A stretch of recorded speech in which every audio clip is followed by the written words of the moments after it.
بسم اللہ الرحمن الرحیم۔ السلام علیکم۔ ہمارے چینل کہانی ہب آفیشیل میں خوش آمدید۔ ناظرین، میں آج آپ کے لیے انتہائی خوفناک اور دلچسپ کہانی لے کر آئی ہوں، لیکن کہانی شروع کرنے سے پہلے آپ سے گزارش ہے کہ اگر آپ نے ہمارا چینل سبسکرائب نہیں کیا تو آپ ہمارے اس چینل کو سبسکرائب کر لیجئے اور بیل آئیکن کو بھی پریس کر لیں تاکہ ہر نئی آنے والی ویڈیو بآسانی آپ تک پہنچ سکے۔ رات کی تاریکی میں جب آسمانی بجلی کڑکتی تو ریلوے لائن کی پٹری چمک اٹھتی۔ ہوائیں آہستہ آہستہ طوفان کا روپ دھار رہی تھی۔ ریلوے لائن کی دوسری طرف لگی جھونپڑیوں کے پھٹے ہوئے کپڑے ہواؤں میں اڑ جانے کو بےتاب تھے۔ بادل گرجنے کی خوفناک آواز ماحول کو اور بھی مزید ڈراؤنا بنا رہی تھی۔ کچھ ہی دیر کے بعد تیز بارش اور کالے طوفان آنے کے آثار صاف دکھائی دے رہے تھے، لیکن ایک جھونپڑے میں دھیمی دھیمی روشنی ابھی بھی دکھائی دے رہی تھی۔ شیشے کی بوتل میں ایک ٹمٹماتا ہوا دیا نظر آ رہا تھا جو کسی بھی وقت آنکھیں بند کرنے کو تیار تھا۔ دیکھ مہیش، شیطان دیوتا نے تجھے ایک بیٹی کا پتا بنایا ہے، سشیلا نے اپنے پتی مہیش کی طرف دیکھتے ہوئے کہا۔ شیلو، میں تو کب کا اپنے بیٹے کا انتظار کر رہا تھا، لیکن یہ تو چھوکری پیدا ہو گئی ہے۔ چلو شیطان دیوتا کی جے ہو جس نے ہمیں اولاد سے تو نوازا۔ پھر مہیش نے کونے میں پڑے بت کی طرف دیکھا اور جلدی سے ایک سجدے میں گر گیا۔ اے گندگی کے باپ، آج کی شب میں آپ سے بہت خوش ہوں۔ اسی خوشی میں میں نے 3 نوجوانوں کی بلی دی ہے۔ بت کی آنکھیں تھوڑی سی روشن ہوئی۔ جیو میرے سچے سیوک، تو نے ہماری بہت سیوا کی۔ چند ہی دنوں کے بعد ہم تمہیں ایک سب سے بڑی شکتی دیں گے اور پھر تم دنیا کے سب سے بڑے طاقتور جادوگر بن جاؤ گے۔ صرف تم وہ کرو گے جو ہم کہتے ہیں۔ اور پھر آنکھیں بجھ سی گئی۔ جی گناہوں کے مہاراج، میں ایسا ہی کروں گا۔ پھر مہیش سجدے سے اٹھا اور اپنی پتنی کی چارپائی کے قریب آیا جس نے چند گھڑیاں پہلے ایک لڑکی کو جنم دیا، اور پھر بولا، سشیلا دیکھ، ہم اپنی بچی کو آج سے خون پلائیں گے۔ یہ شیطان دیوتا کا حکم ہے۔ کیا؟ سشیلا بوکھلا سی گئی۔ ہاں، ہم اس چھوکری کو خون پلائیں گے۔ پھر مہیش نے اپنی انگلی نیچے پڑے ہوئے خون کے برتن میں ڈبو دی اور ایک کوڑے کاغذ کی طرح صاف ننھے بالکل پھول کی طرح معصوم چھوٹے چھوٹے ہونٹوں پر لگا دیا۔ رات کا وہ نہ جانے کون سا پہر تھا جب امتیاز کی آنکھ کسی کی دستک سے کھل گئی۔ وہ آج اپنے گھر میں اکیلا ہی تھا۔ اس نے صحن کی لائٹس آن کی اور جب گیٹ کا دروازہ کھولا تو دیکھتا گیا، تکتا گیا، گورتا ہی گیا۔ اس کے سامنے ایک نہایت ہی خوبصورت اور حسین دوشیزہ کھڑی تھی۔ اس کا لباس اس کے جسم سے تھوڑا کم تھا۔ اس کی گیلی زلفیں سارے جسم پر بکھری ہوئی تھی۔ اس کے گلاب کی طرح سرخ ہونٹ دلکشی میں مزید اضافے کا باعث بن رہے تھے۔ امتیاز دل ہی دل میں کہنے لگا، ایک شام ہمارے نام کر دو، زخم ہے جو آج وہ سارے بھر دو۔ ہو سکے تو ایک احسان کرنا صنم، ہو سکے تو ایک احسان کرنا صنم، بس تم خود کو ہمارے نام کر دو۔ وہ پتہ نہیں کتنے لمحے اسے دیکھتا رہا، پھر اچانک بولا، آپ کون ہیں اور اس وقت یہاں کیا کر رہی ہیں؟ جی، وہ مختصر سا بولی، ہم آج کی رات صرف اور صرف آپ ہی کے لیے آئے ہیں۔ اس حسینہ نے اپنے گیلے بالوں کو امتیاز پر جھاڑتے ہوئے کہا۔ امتیاز ایک عجیب سے نشے میں گم ہوتا چلا گیا۔ ہاں، آؤ میری جان۔ وہ یہ تک بھول چکا تھا کہ اس کے گاؤں میں ایک ہفتے سے ایک ایسا سایہ نظر آتا ہے اور قتل و غارت کے واقعات کی کتاب روز ہی اس گاؤں میں کھلی پڑی ہوتی ہے۔ وہ اس کو لیے کمرے میں چلا گیا اور صوفے پر پیار سے بٹھایا۔ اے پیارے اجنبی، آپ کے ہاں یہ روایت نہیں کہ کوئی مہمان آئے اور اس سے پانی کا پوچھ لیا جائے۔ وہ حسینہ اپنی نوشیلی آواز میں بولی۔ ہاں، کیوں نہیں، آپ 1 منٹ بیٹھیں، میں ابھی لے کر آتا ہوں۔ اور امتیاز باہر کچن کی طرف چلا گیا۔ اس پر ایسا نشہ طاری تھا کہ اس نے یہ بھی نہ سوچا کہ ایک لڑکی اتنی رات کو اکیلے کیسی آئی۔ وہ حسینہ بھی جلدی سے کچن میں داخل ہو گئی اور اس نوجوان جس نے پتہ نہیں ایک ہی رات کے کیا کیا سپنے سجائے تھے اس کی گردن پر جھکی، اور پھر کیا تھا، تھوڑی ہی دیر بعد اس کے کمرے سے ایک لڑکے کی چیخ ابھری اور پھر وہ خونی حسینہ اس کا خون پینے میں مصروف ہو گئی۔ گاؤں کا ہر فرد اس خون اشام جنزادی کا شکار ہوتے جا رہا تھا۔ آخرکار انہوں نے ایک پنچایت اکٹھی کی اور یہ فیصلہ ہوا کہ آج شام 2 بندے گاؤں کے آخری سرے پر پہرا دیں گے، اور پھر ان کی ڈیوٹیاں لگا دی گئی کہ آج کون کون پہرا دے گا۔ وہ پہرا دینے کے لیے تیار ہو گئے۔ رات گہری تھی، مسلسل گہری۔ اس گاؤں کے لوگ خاموشی کی چادر اوڑھے سو رہے تھے۔ 2 آدمی پہرے پر کھڑے تھے۔ دور دور صرف آوارہ کتوں کے بھونکنے کی آوازیں سنائی دے رہی تھی۔ رات 10 بجے تک کوئی چیز نظر نہ آئی، لیکن 10 بجے کے بعد انہیں دور سے آتی ایک نقاب پوش لڑکی نظر آئی۔ جب وہ نزدیک سے گزرنے لگی تو ایک آدمی بولا، کون ہو تم اور اتنی رات گئے کہاں سے آ رہی ہو؟ جی چچا، میں عمران کی بیٹی ہوں اور کالج سے آج تھوڑی دیر ہو گئی تھی۔ میری دوست نے مجھے اپنے گھر آنے کو کہا تھا اور پھر مجھے اپنے گھر آتے ہوئے دیر ہو گئی۔ کیا آپ لوگ مجھے کچھ آگے تک چھوڑ آئیں گے؟ اس لڑکی نے ایک ہی سانس میں بات ختم کر ڈالی، اور انہوں نے ایک نظر اسے دیکھا اور پھر اس سے نرم لہجے میں کہا، ہاں ہاں کیوں نہیں، آؤ میرے ساتھ۔ پھر ایک آدمی وہاں ہی کھڑا رہا جبکہ دوسرا اسے چھوڑنے چلا گیا۔ چچا آپ یہاں کیا کر رہے تھے؟ وہ لڑکی بولی، بیٹا اس خون اشام جنزادی کی تلاش میں، میرا مطلب ہے کہ ہم پہرے کے لیے منتخب ہوئے ہیں۔ تمہیں بھی پتا ہے کہ آئے دن گاؤں میں کوئی نہ کوئی قتل ہو جاتا ہے۔ اوہو میرا سیل فون! اس لڑکی کا موبائل نیچے گرا۔ اندھیرے میں کچھ بھی نظر نہیں آ رہا تھا۔ بیٹا میرے پاس ٹارچ ہے، میں دیکھتا ہوں۔ جب وہ آدمی نیچے جھکا تو وہ لڑکی اپنے روپ میں آنے لگی، اور پیاس کی شدت اتنی تھی کہ چٹا چٹ اس نے اس شخص کی شارک اپنے ہونٹوں میں دبوچ لی اور اپنی پیاس بجھائی۔ صبح سویرے ہی اس گاؤں میں ماتم ہو رہا تھا۔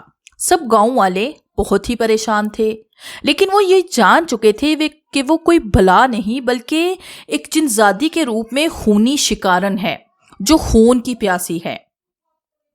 فراز آج بہت ہی زیادہ خوش تھا کیونکہ آج اس کا ایم اے کا رزلٹ آیا تھا اور اس نے پہلی پوزیشن حاصل کی تھی۔ وہ گاؤں سے شہر میں پڑھنے کے لیے رہتا تھا اور آج وہ اپنے گاؤں واپس آ گیا تھا، لیکن گاؤں آتے ہی یہ خبر سنتے ہی اس کی ساری خوشی خاک میں مل گئی۔ وہ اپنے والدین اور گاؤں والوں کے مرجھائے ہوئے چہرے کو دیکھ کر بڑا ہی پریشان تھا۔ اسے سب کچھ بتایا گیا۔ اس کے سامنے بھی کئی قتل ہوئے تھے۔ لوگوں نے اسے شروع سے لے کر آخر تک بات بتائی۔ فراز نے یہ بات دل میں ٹھان لی کہ وہ ضرور ہر حال میں اپنے گاؤں کو بچائے گا۔ اس نے اپنی پینٹ کی پاکٹ سے پرس نکالا اور مسکان کی تصویر دیکھنے لگا۔ مسکان اس کی چچا کی بیٹی تھی اور ان دونوں کی محبت کو سارے گاؤں والے جانتے تھے، لیکن وہ ابھی دونوں اس محبت کو کوئی رشتے کا نام نہیں دے سکے تھے۔ اب فراز نے ایک اور بات طے کر لی کہ جب وہ اپنے گاؤں کو اس خونی جنزادی سے نجات دے گا، پھر وہ مسکان کو اپنی دلہن بنا کر گھر لے آئے گا۔ اگلی صبح فراز نے فجر کی نماز پڑھنے کے بعد جب سب لوگ مسجد سے جا چکے تھے تو مولوی صاحب سے بات کی کہ اس گاؤں کو بچانے کے لیے کیا کیا جائے۔ ہاں بیٹا ہمیں کچھ کرنا چاہیے ورنہ یہ گاؤں ختم ہو جائے گا، مولوی صاحب بولے۔ ہاں مولوی صاحب، میرے خیال سے ہمیں کسی اللہ والے سے رابطہ کرنا چاہیے۔ ہاں بیٹا میں بھی تجھے یہی کہنے والا تھا۔ خیر بات ہو گئی اور فراز اسی دن گھر والوں سے چھپ کر شہر کی طرف چل دیا اور کسی عامل بابا کی تلاش میں پورا دن بھٹکتا رہا۔ آخرکار اسے ایک اللہ والا مل گیا۔ وہ بڑے ہی نیک بزرگ تھے۔ 3 بڑی بڑی لائنیں ان کے لیے کھڑی تھی، وہ بھی ایک لائن میں کھڑا ہو گیا۔ جب وہ سب چلے گئے تو فراز ان کے پاس بیٹھ گیا۔ سلام دعا کے بعد وہ بات کرنے ہی والا تھا کہ بابا جی بولے، بیٹا مجھے معلوم ہے کہ تم کس مقصد کے لیے آئے ہو۔ ان بزرگ کے چہرے پر نور صاف دکھائی دے رہا تھا، ابھی بھی وہ عبادت میں ہی مشغول تھے۔ بیٹا یقیناً تم ان کے قاتل کے بارے میں ہی پوچھنے آئے ہو۔ جی بابا جی، میں اس خونی جنزادی کے ہی بارے میں پوچھنے آیا ہوں۔ ہمارے گاؤں میں 2-3 ہفتے سے مسلسل قتل ہوئے جا رہے ہیں، بتائیں کہ وہ کیا ہے اور اس کا حل کیا ہے؟ فراز نے پوچھا۔ بیٹا جو بات میں تجھے بتانے لگا ہوں اس بات کا تعلق اسی خونی کھیل سے ہے۔ بیٹا میری بات بڑے غور سے سننا۔ وہ کہ چڑیل بدرو نہیں بلکہ ایک عام سی لڑکی تھی جو کہ بعد میں ایک جن زادی بن گئی۔ عام سی لڑکی؟ جن زادی؟ فراز بکھلا سا گیا۔ ہاں بیٹا وہ بے قصور ہے شاید۔ بزرگ تھوڑی دیر خاموش رہے اور پھر ایک طویل سانس لے کر بولے، آج سے تقریباً 18 سال پہلے جنگل سے پار ایک ہندو کی بستی بسا کرتی تھی۔ اس بستی میں ایک خوفناک رات ایک عورت نے اپنی کوکھ سے ایک لڑکی کو جنم دیا۔ اس لڑکی کا باپ انتہائی لالچی تھا، وہ شیطان کا پجاری تھا۔ وہ شیطان کی دن رات پوجا کرتا، شیطان اسے کچھ دنوں بعد کچھ شکتی دیتا، پھر وہ پجاری معصوم لوگوں کی بلی دینے لگا۔ شیطان اس سے مزید خوش ہوا کیونکہ شیطان کا عمل اور گہرا ہوتا جا رہا تھا۔ شیطان نے اسے حکم دیا کہ تو اپنی اولاد کو خون پلائے گا اور وہ اسے سب سے بڑی شکتی دے گا جس سے وہ دنیا بھر میں حکومت کرے گا۔ اس نے وہ بات مان لی اور ماں کے روکنے پر بھی اس نے اپنی بیٹی کو خون پلایا۔ جس فیڈر میں اس بچی کا سفید دودھ ہونا چاہیے تھا وہاں سرخ گاڑھا محلول تھا۔ وہ لڑکی اسی خون پر پلتی تھی۔ کچھ سال کے بعد اسے خون کی لت بری طرح سے لگ چکی تھی۔ جب اس خون آشام جن زادی نے جوانی کی دہلیز پر پاؤں رکھا تو ایک رات اسے خون نہ ملا۔ اس نے اپنی پیاس اپنے والدین پر بجھائی۔ رفتہ رفتہ دھیرے دھیرے وہ بستی بھی ایک دن ختم ہو گئی اور پھر جب اسے وہاں کوئی نظر نہ آیا تو وہ اس بستی سے بھاگ نکلی۔ لیکن شیطان نے اسے جانے نہ دیا اور کہا کہ تو میری چڑوائی ہے، تو میری پجارن ہے، تو یہاں سے بھاگ کر کہیں بھی نہیں جا سکتی۔ تجھے اب وہی کرنا ہوگا جو کہ میں کہوں گا۔ وقت گزرتا گیا، وقت کی ریل سڑکتی گئی۔ وقت کے ساتھ ساتھ پتا چلا کہ وہ لڑکی تو شیطان سے بھی تیز نکلی اور شیطان کا بت توڑ کر اس بستی سے بھاگ نکلی اور وہ برسوں کا چلتا ہوا عمل ختم ہو گیا اور پھر وہ لڑکی جنگل کو پار کر کے اس گاؤں میں چلی آئی اور خونی کھیل کھیلنے لگی۔ پھر بابا جی خاموش ہو گئے۔ لیکن بابا جی مجھے یہ بتائیے کہ ہمیں اب کیا کرنا چاہیے؟ تو بابا جی ایک عام سی لڑکی ہے، میں اسے ریوالور سے ختم کر دوں گا، فراز نے جذباتی ہوتے ہوئے کہا۔ بیٹا اب وہ کوئی عام لڑکی نہیں، نہ جانے کتنے خون اس کے اندر ہے، وہ کسی خطرناک چڑیل سے کم نہیں۔ بیٹا اس کے اگلے 2 دانت بڑھ رہے ہیں، وہ اب ایک خون آشام جن زادی سے کم نہیں۔ تم صرف میری ایک بات سنو، اس کے اندر کی گندگی کو ہمیں پہلے نکالنا ہوگا اور پھر ہی ہم اسے موت دے سکتے ہیں، اور جب وہ مر جائے گی تو ہم اسے مسلمانوں جیسے کفن دفن کر کے کسی ویران جگہ دفنا دیں گے۔ بابا جی ہمیں اس کے اندر کی گندگی کو کیسے ختم کرنا ہوگا؟ بیٹا کسی پاک جانور کا خون اسے پلانا ہوگا، میں تمہیں اس کے ٹھکانے کا بتاتا ہوں۔ پھر اس بزرگ نے فراز کو اس خونی جن زادی کا ٹھکانہ بتایا۔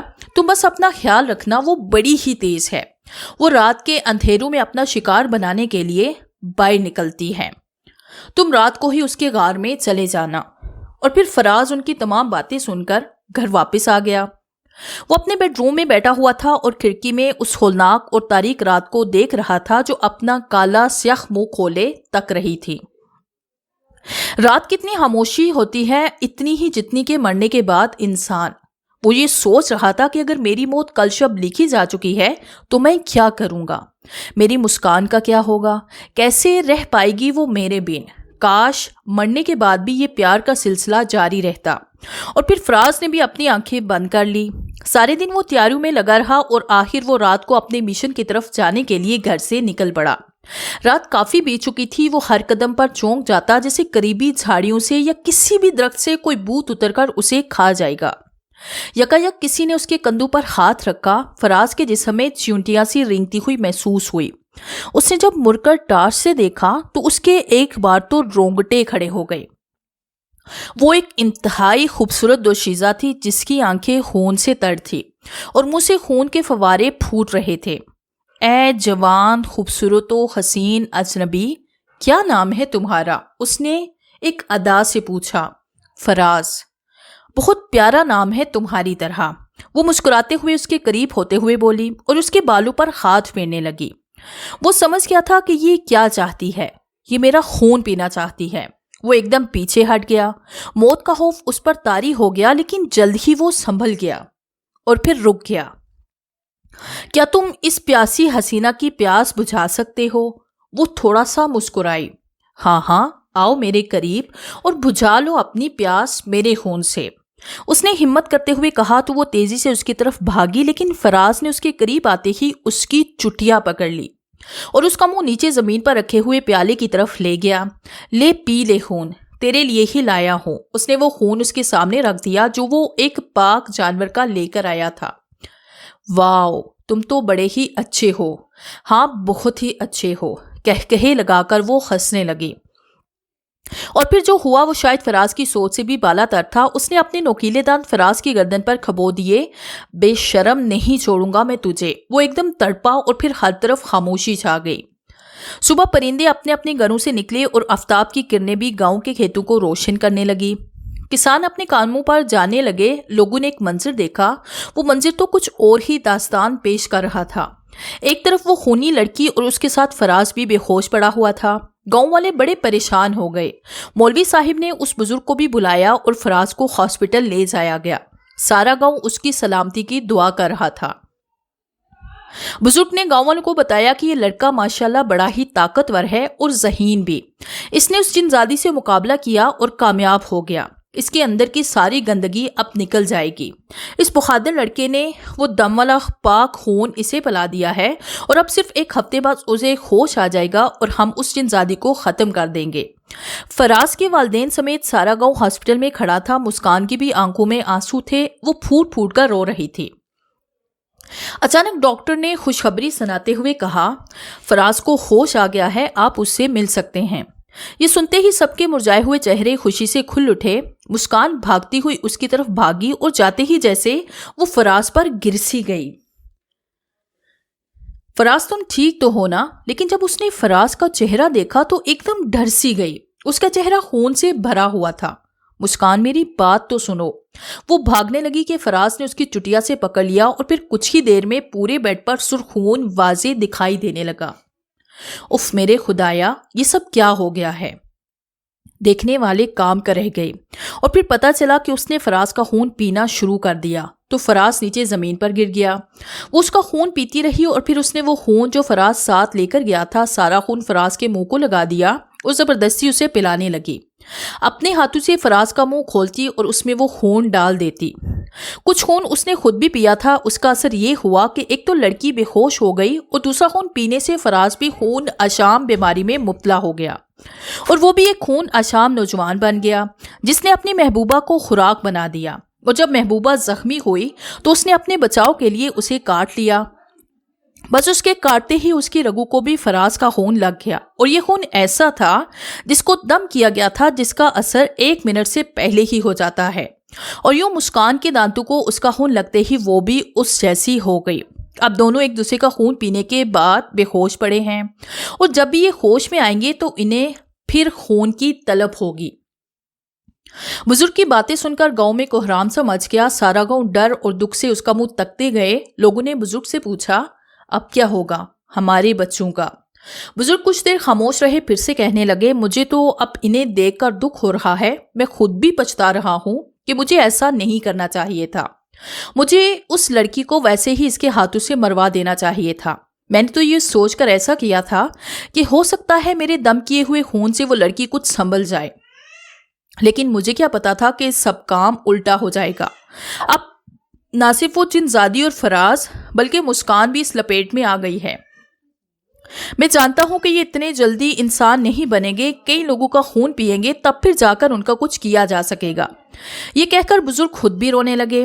اب اس کا ایک ہی حل ہے کہ ہمیں فراز اور مسکان کو موت کی نیند سلا دینا چاہیے، کیونکہ ایسا کرنا اب ہماری مجبوری ہے، اور مجبوری کبھی کبھی انسان کو ایسے تنگ دائرے میں گھیر لیتی ہے جہاں وہ صرف بے بسی اور لاچاری کے پہلو میں کھیلتا ہے۔